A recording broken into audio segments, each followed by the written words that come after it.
ಹೊಸ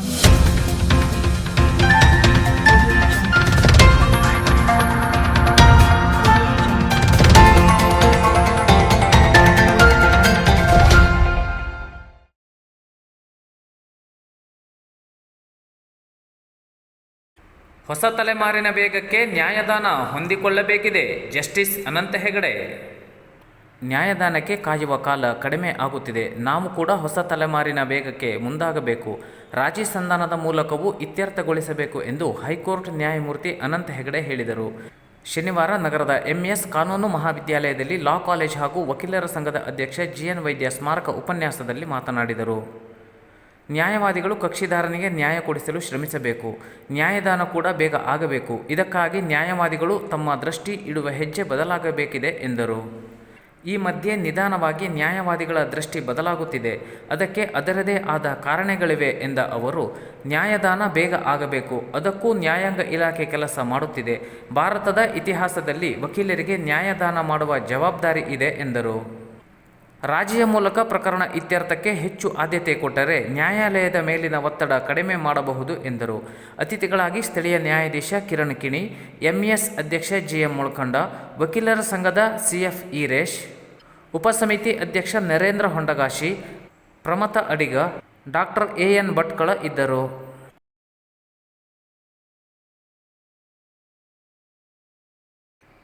ಮಾರಿಕಾಂಬಾದೇವಿ ಜಾತ್ರಾ ಪೂರ್ವ ಸಾಂಪ್ರದಾಯಿಕ ವಿಧಿವಿಧಾನ 4ನೇ ಹೊರಬೀಡು.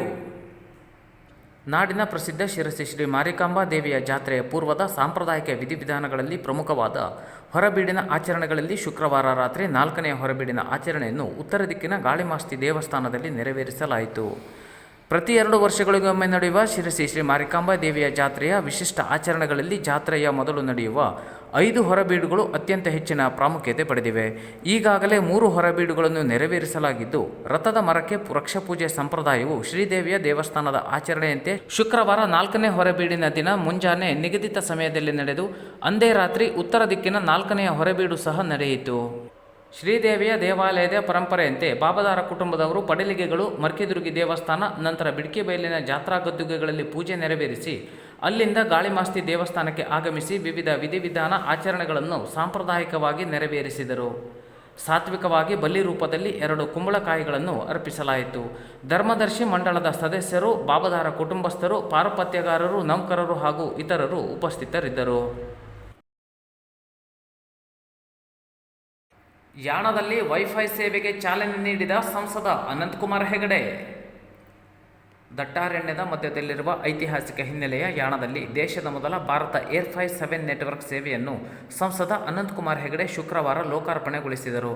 ನಂತರ ಮಾತನಾಡಿದ ಸಂಸದ ಅನಂತಕುಮಾರ್ ಹೆಗಡೆ, ಭಾರತ ಸಂಚಾರ ನಿಗಮ, ಅರಣ್ಯ ಇಲಾಖೆಗಳ ಸಹಕಾರದಲ್ಲಿ ಜಪನೀಸ್ ತಂತ್ರಜ್ಞಾನ ಹೊಂದಿರುವ ಏರ್ಫೈ 7 ಮೂಲಕ ನೆಟ್ವರ್ಕ್ ಇಲ್ಲದ ಸ್ಥಳದಲ್ಲೂ ನೇರವಾಗಿ ಮಾತನಾಡುವ, ವೈಫೈ ಕಾಲಿಂಗ್ ಮಾಡುವ, ಹಣ ವರ್ಗಾವಣೆ ಕೂಡ ಮಾಡಬಹುದಾಗಿದೆ. ಶಿರಸಿ ನಗರದಲ್ಲೂ ಇದರ ಪ್ರಾಯೋಗಿಕ ಅನುಷ್ಠಾನ ಮಾಡಲಾಗಿದೆ. ಅದನ್ನು ಶೀಘ್ರ ಉದ್ಘಾಟಿಸಲಾಗುತ್ತದೆ ಎಂದರು. ಭಾರತದ ಏರ್ಫೈ ಎಂದರೆ ವೈಫೈ 7 ತಂತ್ರಜ್ಞಾನವಾಗಿದೆ. ಭಾರತ ಏರ್ಫೈ ಹಾಗೂ BSNL 50% ಸಹಭಾಗಿತ್ವ ಹೊಂದಿವೆ. ಯಾವುದೇ ಹಳ್ಳಿಯಲ್ಲಿ ವೈಫೈ ವಿಲೇಜ್ ಮಾಡುವ ಮೂಲಕ ಕೈಗಾರಿಕೆ ವೃತ್ತಿಪರತೆಗೆ ತೊಡಗಿಕೊಳ್ಳಬಹುದು ಎಂದರು. ಈ ವೇಳೆ ಭಾರತ ವೈಫೈನ ಸಿಇಒ ನಾಗರಾಜ್, ಜಪಾನ್ನ ಕ್ವಾಕ್, ಕೃಷ್ಣ ಎಸಳೆ, ಸುರೇಶ್ ಶೆಟ್ಟಿ, ರಾಜೇಶ್ ಶೆಟ್ಟಿ ಇತರರು ಇದ್ದರು. ಭದ್ರಾಪುರ ಸರ್ಕಾರಿ ಕಿರಿಯ ಪ್ರಾಥಮಿಕ ಶಾಲೆಯಲ್ಲಿ ಆರೋಗ್ಯ ಶಿಕ್ಷಣ ಕಾರ್ಯಕ್ರಮ ಜರುಗಿತು. ದಿನಾಂಕ 9/3/2024 ಶನಿವಾರದಂದು ಶಿರಸಿ ತಾಲೂಕಿನ ಭದ್ರಾಪುರ ಗ್ರಾಮದ ಸರ್ಕಾರಿ ಕಿರಿಯ ಪ್ರಾಥಮಿಕ ಶಾಲೆಯಲ್ಲಿ ಇಕೋಕೇರ್ ಶಿರಸಿ, ಕರ್ನಾಟಕ ರಾಜ್ಯ ಸರ್ಕಾರಿ ಫಾರ್ಮಸಿ ಅಧಿಕಾರಿಗಳ ಸಂಘ ಜಿಲ್ಲಾ ಶಾಖೆ ಉತ್ತರ ಕನ್ನಡ ಹಾಗೂ ಬ್ರಹ್ಮರ್ಷಿ ನಾರಾಯಣಗುರು ಸೇವಾ ಟ್ರಸ್ಟ್ ಶಿರಸಿ ಇವರ ಸಹಯೋಗದಲ್ಲಿ ನಡೆದ ಆರೋಗ್ಯ ಶಿಕ್ಷಣ ಮತ್ತು ಔಷಧಗಳ ಬಗ್ಗೆ ಉಪನ್ಯಾಸ ಹಾಗೂ ಪ್ರಥಮ ಚಿಕಿತ್ಸೆ ಪೆಟ್ಟಿಗೆ ವಿತರಣಾ ಕಾರ್ಯಕ್ರಮವನ್ನು ಸರ್ಕಾರಿ ಕಿರಿಯ ಪ್ರಾಥಮಿಕ ಶಾಲೆಯ SDMC ಅಧ್ಯಕ್ಷರಾದ ನಾಗರಾಜ್ ಗುನಗ ದೀಪ ಬೆಳಗಿಸಿ ಉದ್ಘಾಟಿಸಿ ಮಾತನಾಡಿ ಕಾರ್ಯಕ್ರಮದ ಕುರಿತು ಮೆಚ್ಚುಗೆ ವ್ಯಕ್ತಪಡಿಸಿದರು. ಸರ್ಕಾರಿ ಶಾಲೆಗಳಲ್ಲಿ ಇಂತಹ ಕಾರ್ಯಕ್ರಮ ತುಂಬ ಉಪಯುಕ್ತ ಎಂದು ಅಭಿಪ್ರಾಯಪಟ್ಟರು. ಮುಖ್ಯ ಅತಿಥಿಗಳಾದ ಶಿರಸಿ ತಾಲೂಕಿನ ಕ್ಷೇತ್ರ ಸಂಪನ್ಮೂಲ ವ್ಯಕ್ತಿಯಾದ ಶ್ರೀಧರ್ S ನಾಯ್ಕ್ ಮಾತನಾಡಿ ಆರೋಗ್ಯವನ್ನು ಕಾಪಾಡಿಕೊಳ್ಳುವುದರೊಂದಿಗೆ ಸಮಾಜದಲ್ಲಿ ಉತ್ತಮ ಪ್ರಜೆಯಾಗಬೇಕೆಂದು ಸಲಹೆ ನೀಡಿದರು. ಕರ್ನಾಟಕ ರಾಜ್ಯ ಸರ್ಕಾರಿ ಫಾರ್ಮಸಿ ಅಧಿಕಾರಿಗಳ ಸಂಘದ ಉತ್ತರ ಕನ್ನಡ ಜಿಲ್ಲಾ ಅಧ್ಯಕ್ಷರಾದ ಮಹೇಶ್ ಡಿ ನಾಯಕ್ ರವರು ಆರೋಗ್ಯ ಶಿಕ್ಷಣ ಮತ್ತು ಔಷಧಗಳ ಕುರಿತು ಮಾಹಿತಿ ನೀಡಿದರು. ಮಾನವ ಹಕ್ಕುಗಳ ರಕ್ಷಣಾ ಪರಿಷತ್ತಿನ ಜಿಲ್ಲಾ ಉಪಾಧ್ಯಕ್ಷರಾದ ಮಹೇಶ್ ಗಾಳಿಮನಿಯವರು ಮಾನವ ಹಕ್ಕುಗಳ ಕುರಿತು ಮಾಹಿತಿ ನೀಡಿ ಸ್ವಚ್ಛತೆ, ದೈನಂದಿನ ಜೀವನ ಶೈಲಿಯ ಕುರಿತು ಮಕ್ಕಳೊಂದಿಗೆ ಸಂವಾದ ನಡೆಸಿದರು. ಕಾರ್ಯಕ್ರಮದಲ್ಲಿ ಇಕೋಕೇರ್ ಸಂಸ್ಥೆಯ ಜಗದೀಶ್ ನಾಯ್ಕ್, ಶಿಕ್ಷಕರು, ಪಾಲಕರು ಉಪಸ್ಥಿತರಿದ್ದರು. ಶಾಲಾ ಎಸ್ಡಿಎಂಸಿ ಅಧ್ಯಕ್ಷರಿಗೆ ಮತ್ತು ಮುಖ್ಯೋಪಾಧ್ಯಾಯರಿಗೆ ಸಂಸ್ಥೆಯವರು ಪ್ರಥಮ ಚಿಕಿತ್ಸೆ ಪೆಟ್ಟಿಗೆಯನ್ನು ಹಸ್ತಾಂತರಿಸಿದರು.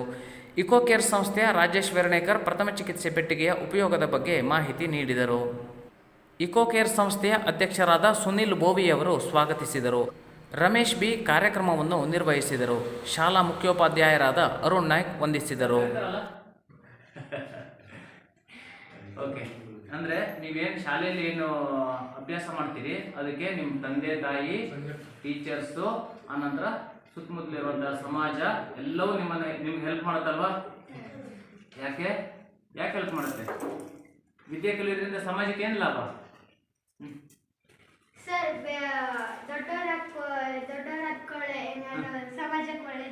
ವೆರಿ ಗುಡ್ ಅಲ್ವಾ? ನೀವೇ ಇವತ್ತಿನ ಮಕ್ಕಳೇ ನಾಳಿನ ದೇಶದ ಆಸ್ತಿ.